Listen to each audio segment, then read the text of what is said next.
இந்த லெசன்ல நம்ம ஆப்ஜெக்ட் ஸ்டைல பத்தி பார்க்க போறோம்.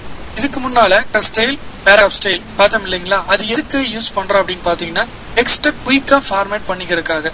அதே போலதான் ஆப்ஜெக்ட வந்து நம்ம சீக்கிரம் ஃபார்மேட் பண்ணிக்கிறதுக்காக தான் ஆப்ஜெக்ட் ஸ்டைல் யூஸ் பண்றோம். ஆப்ஜெக்ட் ஸ்டைல் நம்ம என்னென்னலாம் அப்ளை பண்ணிக்க முடியும்?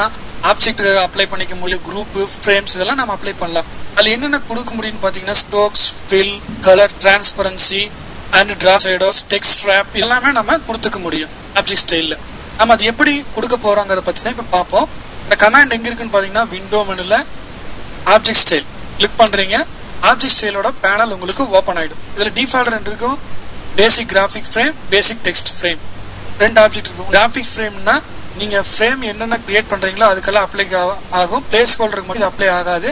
அடுத்து டெக்ஸ்ட் ஃப்ரேம் செலக்ட் பண்ணீங்கனாலே உங்களுக்கு பேசிக் டெக்ஸ்ட் ஃப்ரேம் செலக்ட் ஆயிடும். இப்போ வந்து ரெக்டாங்கிள் ஒன்று கிரியேட் பண்றோம். அதுக்கு கலர் ஸ்ட்ரோக்ல சயான் 10% கொடுத்துறீங்க, ஓகே கொடுத்துறீங்க. இப்போ ஆப்ஜெக்ட் மெனுல பாத்தீங்கன்னா பேசிக் கிராஃபிக் ஃப்ரேம் செலக்ட் ஆயிருக்கு. பிளஸ் ஒன்று பிளஸ் சிம்பிள் வந்துச்சுன்னா இந்த ஆப்ஜெக்ட்ல ஓவர் ரைட் ஆயிருக்குன்னு அர்த்தம். இப்போ நம்ம இது புதுசா கிரியேட் பண்ண போறோம்.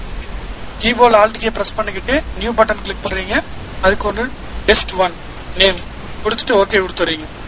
இப்போ பேசிக் கிராஃபிக் ஃப்ரேம் நேரம் பாத்தீங்கன்னா அந்த பாக்ஸ் கிளிக் பண்ணி எப்படி ஹோல்ட் பண்ணி ட்ராக் பண்ணி ரிலீஸ் பண்ணீங்கன்னா டெஸ்ட் 1க்கு அந்த பாக்ஸ் வந்துருச்சு.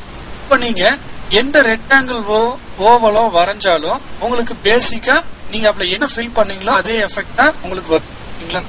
இது டிஃபால்ட்டா எடுத்துக்குது. இப்போ உங்களுக்கு வேண்டாம் அப்படின்னா டெலிட் பிரஸ் பண்ணீங்கன்னா டெலிட் ஆயிடும். நம்ம இந்த ஃப்ரேமுக்கு ஸ்டைல் கிரியேட் பண்ணிக்கிட்டு மற்ற ஃப்ரேமுக்கெல்லாம் எப்படி நம்ம அப்ளை பண்ண போறோம் அப்படிங்கிற பத்தி நம்ம பார்ப்போம். ரெக்டாங்கிள் செலக்ட் பண்ணிக்கிறீங்க, ஸ்வாட்சஸ்ல எல்லோ செலக்ட் பண்றீங்க, 10%. அப்புறம் அவுட்லைன்ல மெரூன் கலர் கொடுத்துக்கலாம், மெரூன் கலர் கொடுத்தாச்சு. அடுத்து நம்ம ரவுண்டட் கார்னர் கொடுத்துக்குவோம். ஆப்ஜெக்ட் மெனுல கார்னர் எஃபெக்ட், கார்னர் ஆப்ஷன்ஸ்ல ரவுண்டட் கார்னர் கொடுத்துக்குவோம் 4. அடுத்து டிராப் ஷேடோ, ஆப்ஜெக்ட் மெனுல எஃபெக்ட்ஸ்ல டிராப் ஷேடோ 30% கொடுத்துட்டு ஓகே கொடுத்துறீங்க. இப்போ ஆப்ஜெக்ட் பேனல் பாத்தீங்கன்னா அதே மாதிரி பேசிக் கிராஃபிக் ஃப்ரேம் ஒரு பிளஸ் சிம்பிள் இருக்குது. என்னன்னா பேசிக் கிராஃபிக் ஃப்ரேம்ல நம்ம ஓவர் ரைட் பண்ணிருக்கோம் அடுத்து. இப்போ புதுசா கிரியேட் பண்ண போறதுக்கு கீபோர்ட்ல ஆல்ட் கீ பிரஸ் பண்ணிட்டு நியூ பட்டன் கிளிக் பண்றீங்க. ஸ்டைல் நேம் கேட்கும், அதுக்கு வந்து நம்ம ஜஸ்ட் ஸ்டைல் நேம் கொடுத்துறோம். ஷார்ட்கட் வேணும்னா நியூமரிக் கீபோர்ட்ல நம்ம ஷார்ட்கட் கொடுத்துக்க முடியும். Shift 0 கொடுக்குற ஷார்ட்கட். இப்போ டிக் இருக்குல்ல, இதெல்லாம் வந்து நம்ம அப்ளை பண்ணிருக்கோம் அப்படின்னு அர்த்தம். இந்த மாதிரி பாக்ஸ் ஒரு சின்ன ஃபில் ஆன மாதிரி இருக்கு இல்லைங்களா, அது வந்து இக்னோர் பண்ணிருக்கு அந்த ஸ்டைல அப்படின்னு நம்ம காட்டுறதுதான் இதெல்லாம். இப்போ இந்த பாத்தீங்கன்னா அப்ளை செலக்ஷன் பட்டன் எதுக்கு இருக்குன்னா நீங்க இங்க என்ன ஆப்ஜெக்ட் செலக்ட் பண்ணிருக்கீங்களோ எல்லாமே வந்து உங்களுக்கு ஸ்டைல கிரியேட் பண்ணிக்கும். ஓகே கொடுத்துருங்க. இப்போ உங்களுக்கு புதுசா ஒரு ஆப்ஜெக்ட் ஸ்டைல் ஒன்று கிரியேட் ஆயிருச்சு. நம்ம மற்ற ஆப்ஜெக்ட் ஸ்டைல்களை எப்படி ஃபில் பண்றதுன்னு பார்ப்போம். இது செலக்ட் பண்றீங்க, கீபோர்ட்ல Shift 0 பிரஸ் பண்ணீங்கன்னா உங்களுக்கு செலக்ட் ஆயிரும். இது செலக்ட் பண்ணி ஜஸ்ட் 1 கிளிக் பண்ணீங்கன்னா அது மேல உங்களுக்கு அப்ளை ஆயிரும்.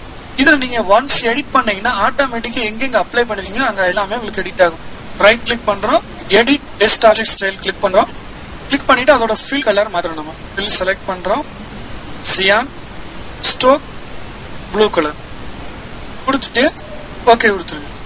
நீங்க அப்ளை பண்ண அடுத்த செகண்ட் பாத்தீங்கன்னா உடனே அது அப்டேட் எல்லா ஆப்ஜெக்ட்டுக்குமே உங்களுக்கு எடுத்துக்கும்.